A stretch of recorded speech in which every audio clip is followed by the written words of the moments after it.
இது டிஃபென்ஸ் சார்ந்த ஒரு விஷயம் இல்லை. அதை அமைச்சர் அன்பு கூர்ந்து தயவு செய்து புரிந்து கொள்ள வேண்டும். பொதுப்பட்டியலுக்கும் மாநில பட்டியலுக்கும் அங்கு ஒன்றிய அரசு பட்டியலுக்கும் இருக்கக்கூடிய வித்தியாசங்களை புரிந்து கொண்டு பொதுப்பட்டியலில் இருக்கக்கூடிய ஒன்று கல்வி, அதை நம்ம தொடர்ந்து மாநில பட்டியலுக்கு கொண்டு வர வேண்டும் என்று கோரிக்கை வைத்துக் கொண்டிருக்கிறோம். ஆனால் பொதுப்பட்டியலில் இருக்கக்கூடிய ஒரு விஷயத்தில் மாநில அரசின் ஆலோசனை இல்லாமல் மாநில அரசு ஏற்றுக்கொள்ளாத ஒன்றை யாராலும் திணிக்க முடியாது. நம்ம கட்டக்கூடிய வரி பணத்தில் நியாயமாக நம்முடைய பிள்ளைகள் படிக்க வேண்டும் என்பதற்காகத்தான் நிதி ஒதுக்கீடு கேட்கிறோம்.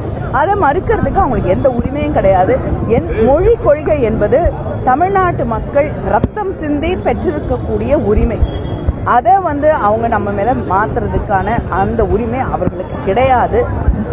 எந்த மொழியை படிக்கணுங்கிறது தமிழர்கள், தமிழ்நாட்டில் இருக்கக்கூடிய மக்கள் முடிவு செய்வார்கள். நம்முடைய முதலமைச்சர் மிக தெளிவாக தெரிவித்திருக்கிறார்கள். அதனால நாங்கள் குழப்பங்களை உருவாக்கவில்லை, நாங்கள் பிரச்சனைகளை உருவாக்கவில்லை.